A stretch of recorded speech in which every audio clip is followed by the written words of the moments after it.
You are very welcome to this video in which we'll try to do something unusual, and that is speak to something that about 1% of you, but with great intensity, have asked me to speak about.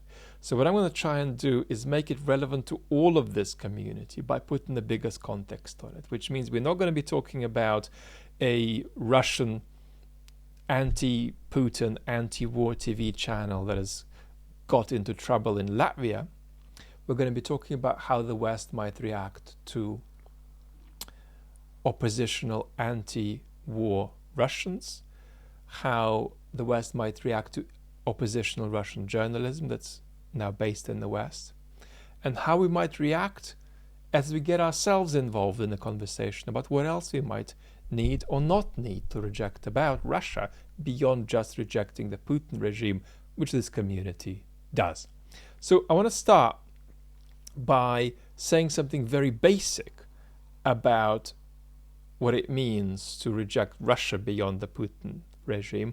And then I've made a little note just for each topic I want to touch on in this conversation to help me not forget and to help us race through it as quickly as possible so that we're economical with your time, because we could be going in a carousel around this for 3 hours. In terms of rejecting Russia beyond the Putin regime, I want you to understand two things. There's the cultural, arty rejection we've talked about. That is, let's cancel operas, let's cancel musical performances, and let's cancel the course on Pushkin or Dostoevsky.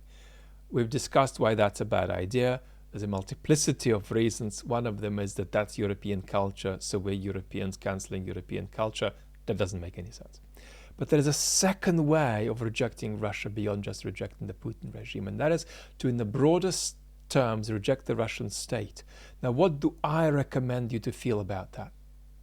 When somebody says, I reject the Russian state, which means I'm not against Russian culture, but I'm against the Russian state from existing. I want Russia to be broken up, for instance.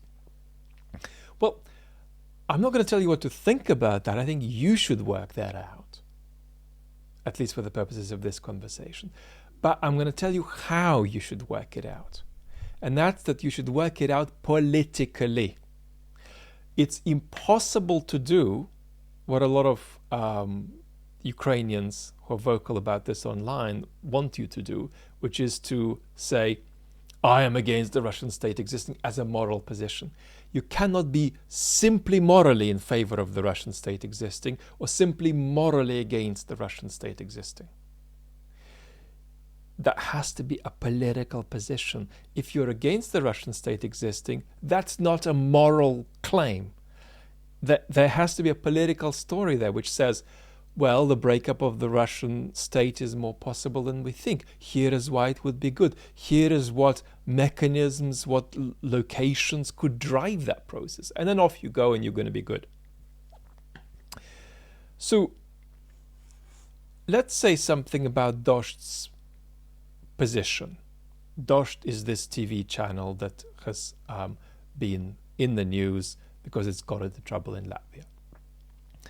Dozhd is at a very vulnerable position because it's got kicked out of Russia and it doesn't feel it's got a home anywhere. And the individuals involved with that project are quite vulnerable and they don't know where they're going to be the next day.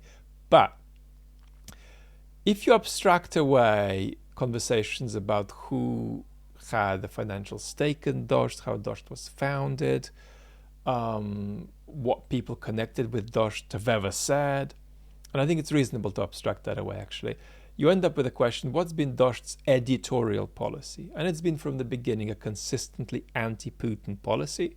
They were against the annexation of Crimea, 2014. They're vehemently against this war which they call criminal and genocidal. But what's actually happened? I'm going to be brief here because we don't create our journalism here. You consume your journalism somewhere else and we analyze it here together. Latvia is a complex society. It's got a very delicate position because of the ghastly Soviet history, because of the Russian population in Latvia, some of which is pro-Putin. So it's a very, very delicate context. And the regulator in Latvia that figures out what a TV channel is going to be allowed to do, which doesn't represent all of Latvia's political forces or all of Latvia, has been after Dozhd really in a kind of way that's independent of any particular mistakes Dozhd make or don't make. And we're going to come to that in a second. But the mistakes that Dozhd has made are three, followed by a fourth one that's very big. The first three are not adding subtitles, captions in Latvian quickly enough, showing a map of Crimea as Russian on one occasion, and calling the Russian army our army. Now you can see why they were doing that. They were saying our army is committing war crimes, and if we just call it an army or the Russian army, we're not going to resonate as much with audiences in Russia who mostly already agree with Dozhd's anti-Putin, anti-war position, but not all, and therefore Dozhd want to persuade these people. And you persuade them by saying our army. You know, if you and I live together, our dog has attacked a neighbor. We're not going to be talking about a dog that's attacked a neighbor. If it's our dog that's attacked a neighbor, then we need to wake ourselves up to that reality that that's happened. The fourth thing that's happened is problematic, and that's that a presenter, Krastilov, said, look, we've got this hotline or this postal address, and you can send in stuff there about the bad conditions of the Russian soldiers. So we can tell the Russian population that even on the terms of the Putin regime, this whole situation is a mess. And that way persuade Russians to be anti-war and anti-Putin. But then, in a filler moment live on air, Krastilov went on to say, we hope that we were able to help servicemen with equipment or just elementary amenities at the front. He was immediately fired without any further investigation from Dozhd, which, not to say that firing him was the right or the wrong decision, it was too hasty, it seems to me anyway. And Dozhd immediately released a statement saying, this speech grossly misrepresents our mission. We're against the war. We're against the Putin regime. The war is criminal and genocidal. And we do not help the Russian soldiers in any material way and would not support anyone to help them in any kind of material way and so on. And Krastilov was fired. Now, what's important is that what he said on air isn't just a slip. There is some substance to it. So what is the substance? The substance is clear.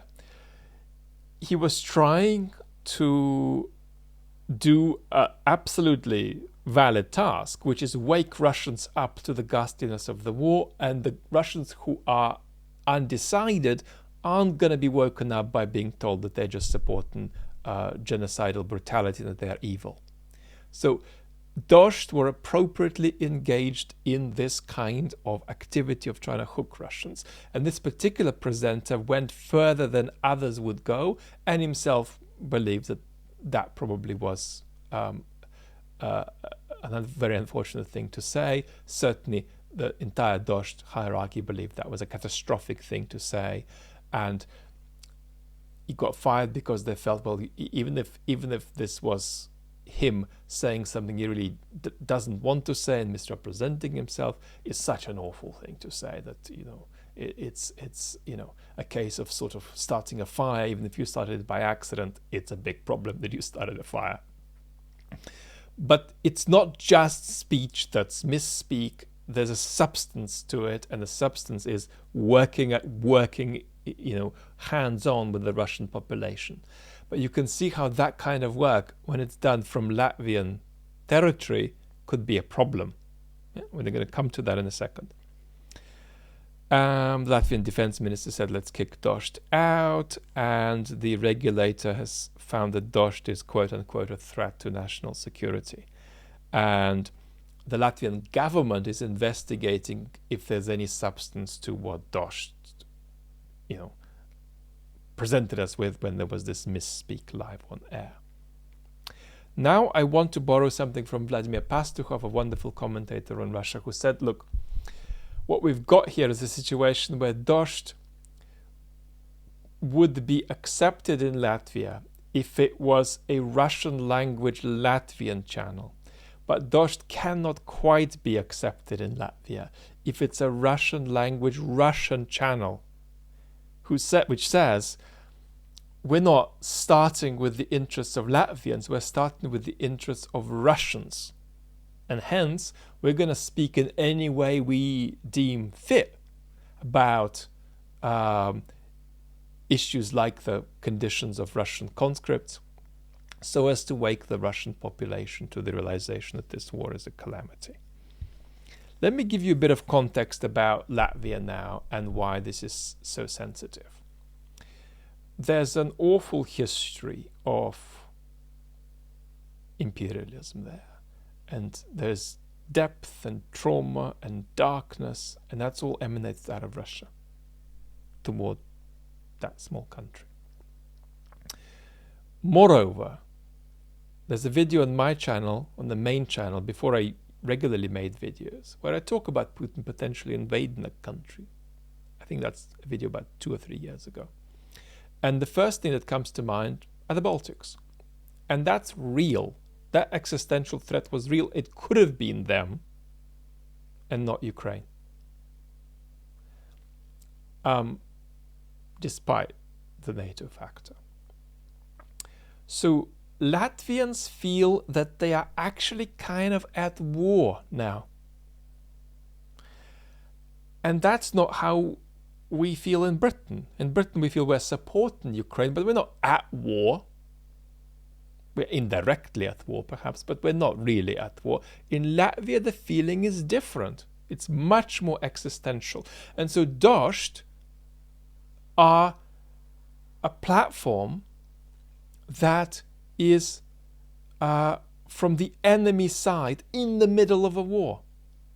And even if they do oppose their regime, that is very anxiety-inducing for me. If I'm Latvia is a very complex society, very delicately balanced, but it's uncomfortable for me because I'm at war with that country, and here is a platform from that country broadcasting in my country. So,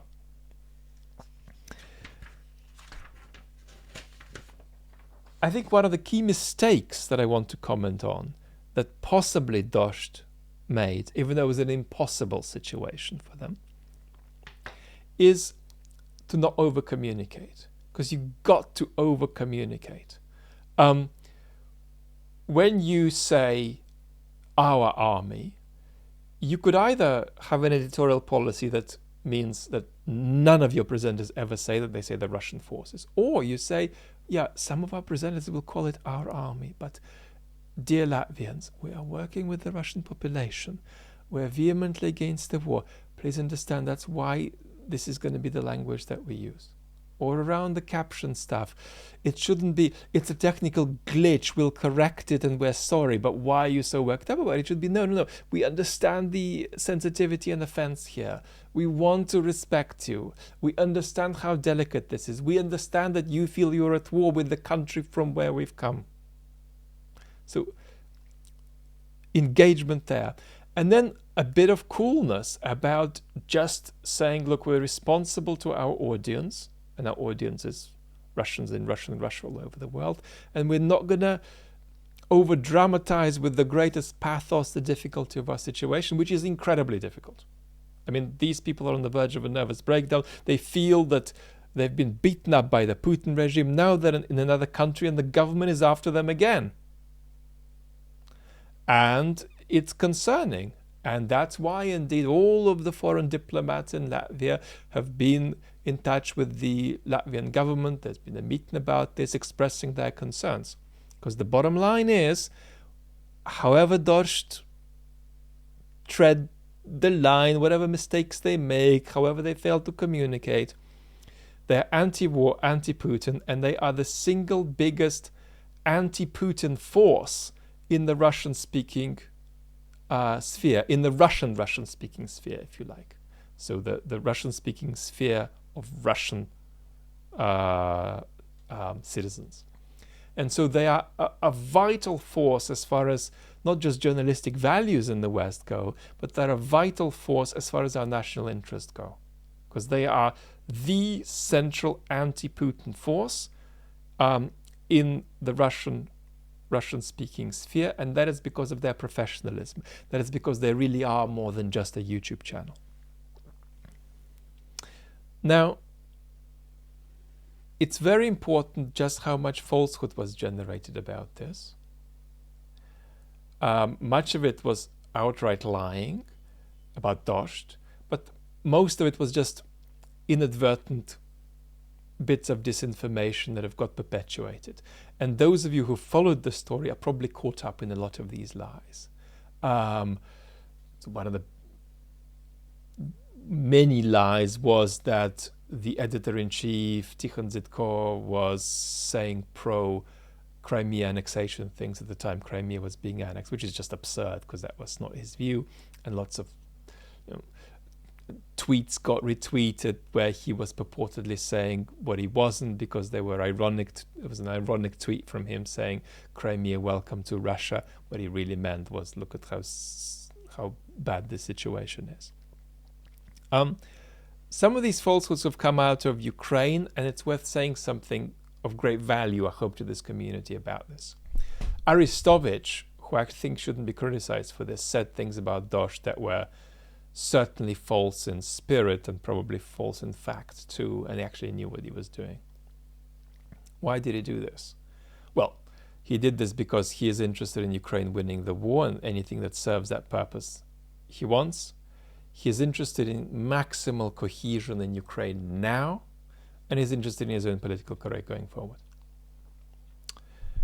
But what you should understand is that while it's important for Ukraine to put Ukraine first, always, it's irrelevant to Ukraine what is the interest of Russia or oppositional Russian media or Latvia or anybody else, because Ukraine is the victim of a brutal terroristic war. Their civilian infrastructure is being hit now. They're under existential threat. And all they need to do is to think about themselves, of course. But there is a tension between Ukraine generating cohesion now at any cost and what they're going to need later when they're going to want to be a pluralistic society after the war. So there is that tension. How do they galvanize, how do they generate urgent solidarity and sustain it and sustain that cohesion?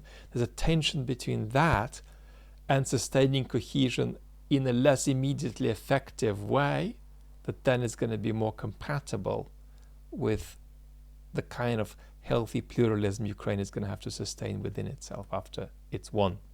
And so I would say I can't criticize Aristovich here because he's just using words as political technology, but at the same time, it's unobvious, to put it mildly, that what he's doing here is in Ukraine's long-term national interest. Then there is something else that's to do with this sort of plethora of lies about Dozhd coming out of different East European and ex-Soviet states.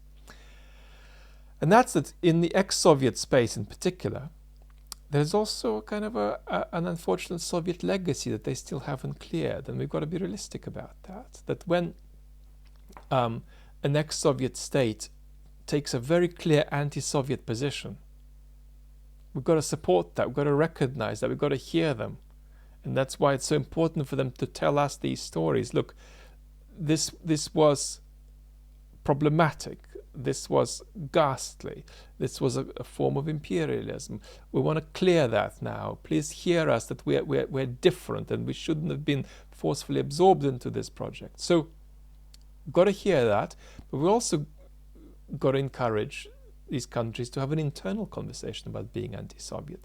Because when they tell us about how important it is to be anti-Soviet, we also have to recognize that they need better quality conversations about how they need to get more anti-Soviet themselves, going forward. And so some of the stuff we've heard is is, at least to some extent, Soviet intolerance.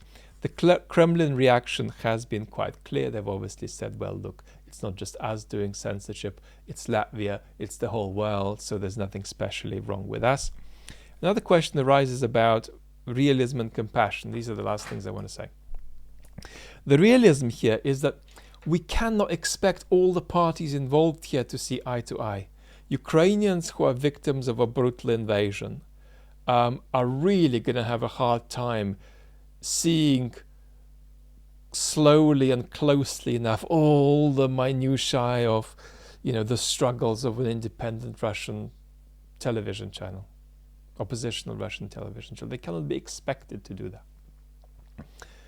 Latvia feels that it's at war. It's not cannot be expected to properly take on the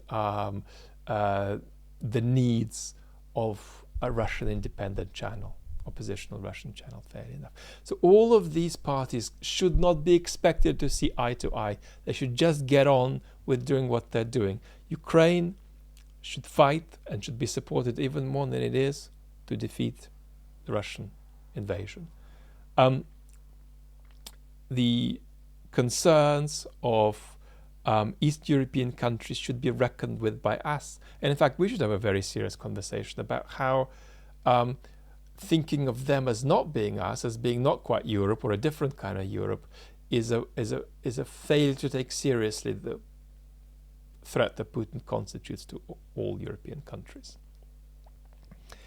We should also take seriously that Dozhd need to do their work, and they have an audience they're accountable to, an audience of Russians who agree with their message, and an audience of Russians who they are trying to persuade. But all of these parties, in such an extreme situation, we've got a brutal terroristic war backed up by genocidal rhetoric, we are not going to get everybody to see things in a commodious way.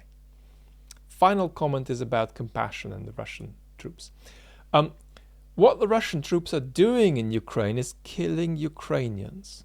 So when you talk to Ukrainians about being compassionate to the Russian troops, what Ukrainians are going to rightly tell you is there's two feelings available to me.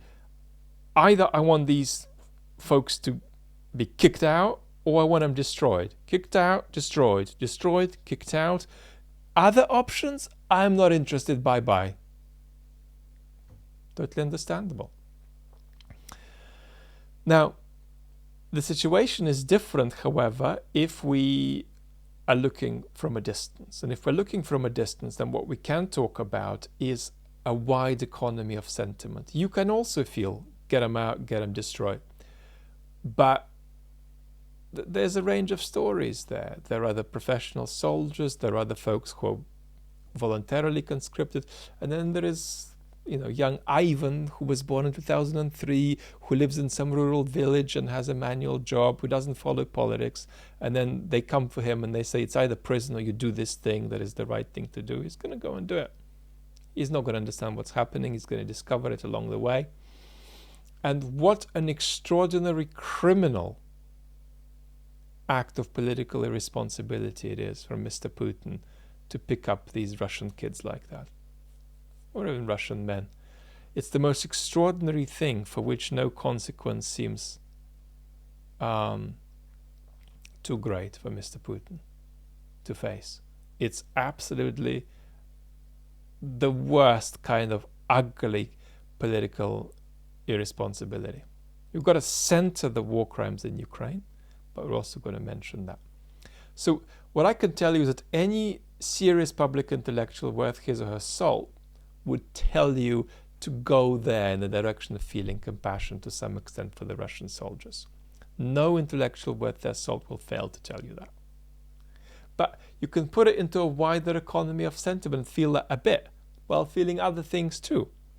But if you just feel what any reasonable Ukrainian will feel, you're somehow too close or not close enough to this conflict. So I do encourage these feelings of compassion as something that you may have as part of your economy of sentiment. And here's what's really important.